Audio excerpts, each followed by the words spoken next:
Sebelum itu, kami akan perkenalan diri lebih dahulu. Saya Widya Lista, nomor absen 34. Saya Diandra Karnawon Sari, absen 9. Saya Citra Dwi Ramadhani, nomor absen 31. Saya Rizka Malia Nadia Putri, absen 29. Saya Muhammad Zainal Abidin, nomor absen 19. Selamat menyaksikan.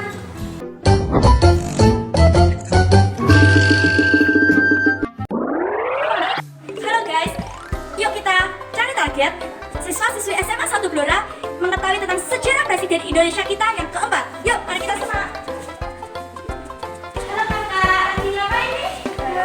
Baca buku. Oke, kalian tahu nggak Presiden keempat negara kita? Oh, aku tahu yang Abdurrahman Wahid atau yang sering disebut Gus Dur itu kan.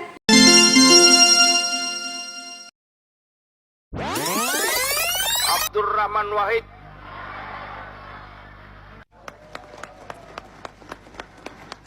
Mbak Megawati Soekarno Putri 313 suara. Yang absen 5 suara.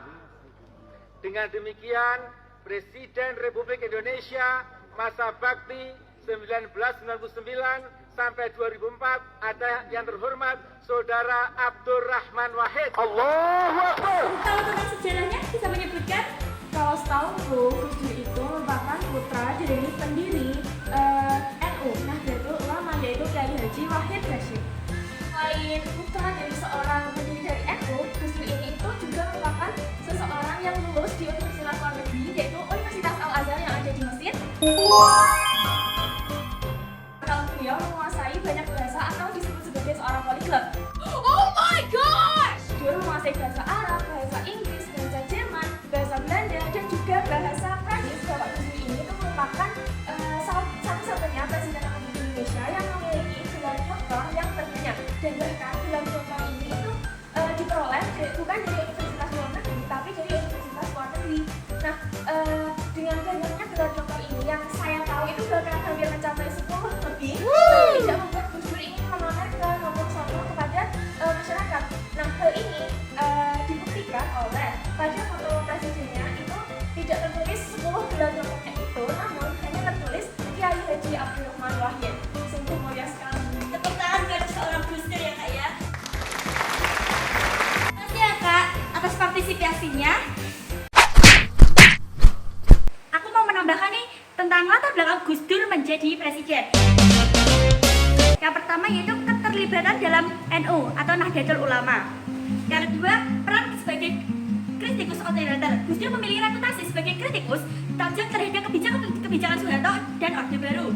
Ketiga, rekonsiliasi dan pemilihan presiden. Setelah jatuhnya rezim Soeharto pada tahun 1998, Indonesia memasuki periode transaksi politik yang menuntut rekonsiliasi nasional. Wahid, maksudnya Gus Dur, dengan reputasinya sebagai tokoh yang mempromosikan perdamaian, toleransi, dan demokrasi, dipilih sebagai presiden pada 1999 melalui pemilihan oleh MPR.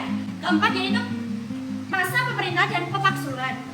Masa pemerintahan Gus Dur ditandai dengan upaya rekonsiliasi, pembaruan politik, dan tantangan ekonomi. Yuk guys, kita cari target selanjutnya. Kita cari keberhasilan Gus Dur saat menjadi presiden. Itu aja targetnya, yuk. Kenal ya kakak.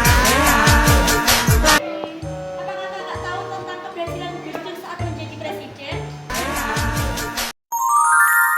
Di bidang politik, menjalin hubungan dengan negara-negara luar dengan seringnya berkunjung ke luar negeri sehingga transmisi politik bebas aktif. Yang kedua, di bidang ekonomi, memberikan kebebasan kepada setiap orang dari suku manapun termasuk Tionghoa untuk aktif berperan dalam perekonomian. Yang ketiga, di bidang sosial terciptanya kerukunan antar umat dan suku bangsa. Yang keempat, di bidang budaya mengeluarkan kepers tentang pemulihan hak sipil penganut agama Konghucu. Yang terakhir, di bidang Hankam membuat nota kesepakatan dengan GAM atau Gerakan Aceh Merdeka. Guys, di situ ada siswa yang lagi ngerjain fisika. Yuk mari kita tes seberapa tahu mereka tentang Gus Dur. Halo kak. Halo, halo, halo, halo. Kakak tahu Gus Dur nggak? Tahu Presiden Indonesia yang keempat itu kan?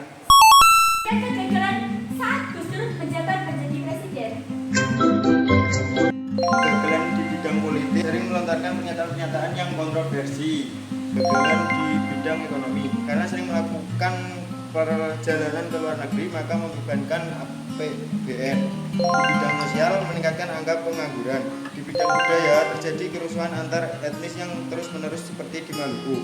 Di bidang HAMKAM, kondisi politik yang tidak stabil dikarenakan banyak restrukturisasi lembaga. Terima kasih ya Kak atas partisipasinya. Kita tes kakak itu yuk. Halo Kak, seberapa tahu kakak tentang Gus Dur? Gus Dur itu kan Presiden keempat Republik Indonesia. Nah, masa jabatannya tidak lama. Lalu dia di akhir masa pemerintahannya itu ada beberapa tuntutan yang membuatnya lengser. Lengsernya Gus Dur dipicu oleh laporan yang disampaikan panitia khusus atau pansus DPR terkait dugaan penggunaan dana Yayasan Tema Kesejahteraan Karyawan Bulog sebesar $4 juta Amerika Serikat. Selain itu, Gus Dur juga diduga menggunakan dana